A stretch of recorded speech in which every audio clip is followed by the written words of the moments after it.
Hello, and welcome to Picking Up the Crap, the May 2014 edition. I'm your host, the one, the only Jodecideion.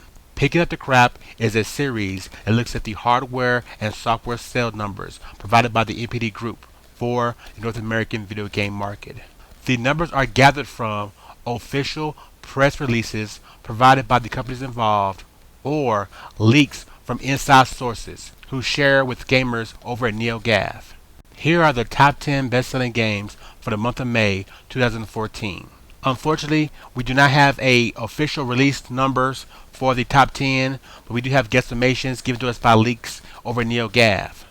Number 1, selling around 1.25 million across 5 platforms, Watch Dogs. And number 2, Nintendo Wii U exclusive, Mario Kart 8, selling around 377,000 copies. Number 3, MLB 14 The Show, across 3 platforms, Sony system exclusive. Number 4, Wolfenstein The New Order, across 5 platforms. Number 5, Minecraft, Xbox and PS3. Number 6, The Amazing Spider-Man 2, across 6 platforms. Number 7, NBA 2K14, across 5 platforms. Number 8, Titanfall, Microsoft system exclusive. Number 9, Kirby Triple Deluxe, Nintendo 3DS exclusive. And number 10, Call of Duty Ghosts, across 6 platforms. Here are the hardware numbers for the month of May 2014. Unfortunately, once again, the numbers provided are all guesstimations given to us by inside sources who have official NPD numbers. The best-selling home console was the PlayStation 4, selling around 197,000 systems. Number 2, and also the best-selling handheld, the Nintendo 3DS, selling 97,000 systems. And number 3, the Xbox One, selling around 77,000 systems. And number 4, the Nintendo Wii U, selling 61,000 systems. And number 5, the Xbox 360, selling 57,000 systems. And number 6, the PlayStation Vita, selling 56,000 systems. And number 7, the PlayStation 3, selling 36,000 systems. And last but not least, the Nintendo Wii, selling 11,000 systems. It's now time for the Going Public segment of Pick Up the Crap, where usually I take a closer look at the NPD numbers and give my opinion on where the industry is going. First, I want to comment on Mario Kart 8 and its impact on the Nintendo Wii U. First and foremost, Mario Kart 8 only had 2 days to chart on the NPD this month. That means only 2 days of sales were calculated in the May's NPD. Overall, Mario Kart 8 sold, including bundles, 377,000 copies in its first 2 days. Nintendo stated that overall, worldwide, Mario Kart 8 has sold 1.2 million. Remember, that's worldwide in the same time period. So, in Japan, it sold somewhere around 400,000 copies, and so far in the United States, it sold around 377,000 copies. For the month, the Wii U hardware numbers were up from around 34 or 40,000 systems to now 61,000 systems. So there is an improvement. The bundles were calculated in 2 days, and it was an increase. But still, we won't get the true impact of Mario Kart 8 on the Wii U until next month. We have a full 30 days to see how many copies of Mario Kart 8 are sold and how many people go out there and buy Wii U's to play Mario Kart 8. In segment 2 of Going Public, I want to talk about E3 2014 and its effect on the upcoming console war. If you notice like I noticed, this year E3, when it comes from whole consoles and the main developers, the main providers, Microsoft, Sony, and Nintendo, this year there are going to be very few high-profile games, especially exclusives. Anything that's big budget, anything that's high-profile is maybe a multi-plat or is being delayed to 2015. Overall, when it comes to first-party exclusive content, we're getting a lot of upports from last generation games and a lot of collections. Except for Nintendo, who has probably the most robust exclusive lineup this year. Now, why I want to bring this up is, currently in the United States, the console war hardware sales sits like this.